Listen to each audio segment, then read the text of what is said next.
support for a possible investigation.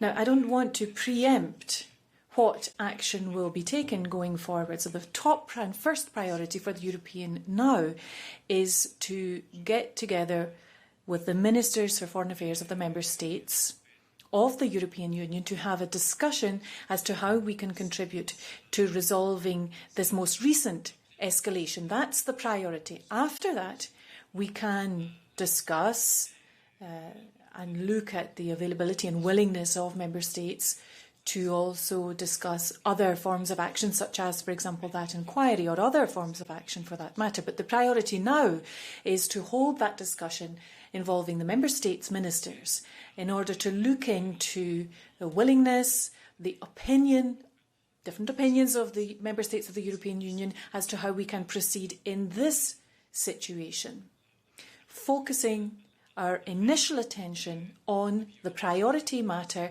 of stopping the violence that is part of this escalation.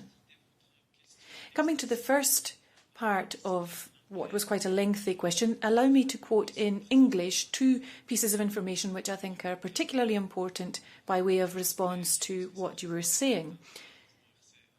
I think we have to have the original version. You were referring to the tweets. Of course, tweet is never a complete statement. Tweet is always something that reacts to the situation in particular place. But then we have, for the policy sake, we have the statements. So I would refer you to the statement by the High Representative from Wednesday and then from end of last week when he was recalling his contacts and his messaging. And there, now I will quote, I mean, one of the messages he was conveying was that both Israelis and Palestinians alike have the right to live in safety, security, freedom and democracy. And this is something we are advocating. This is a long-standing position.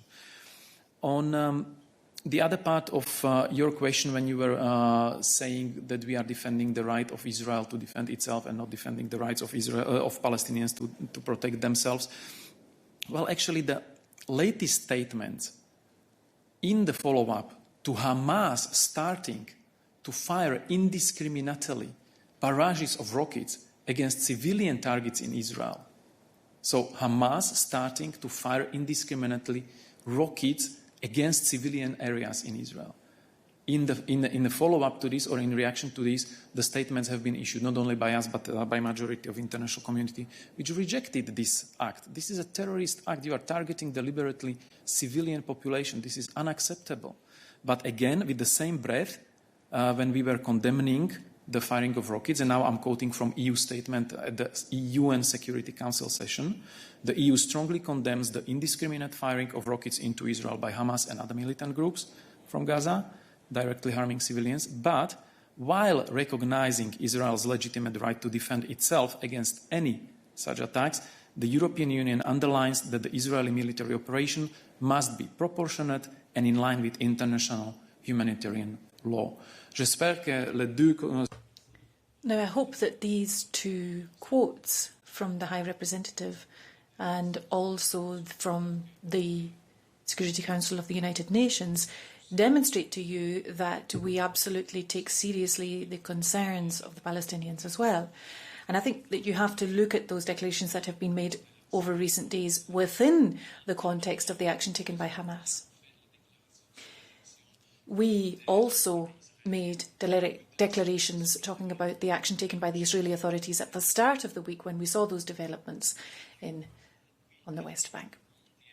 Now, we did make declarations at the time when those actions took place, and let me just repeat once again, there is no excuse for firing rockets in an indiscriminatory fashion against the population on the other side. That is not acceptable. This tirade of rockets was without discrimination, and that quite simply is not acceptable. And yes, there are a whole series of other problems in Shanghai, in eastern Jerusalem,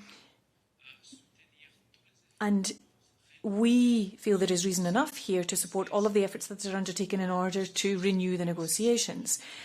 This is a process of negotiations, and that is how we will find a long-term solution. Firing rockets on the civilian population is not sustainable, And there's no excuse for that. This is an unacceptable cause of action, and that's very clear to the European Union.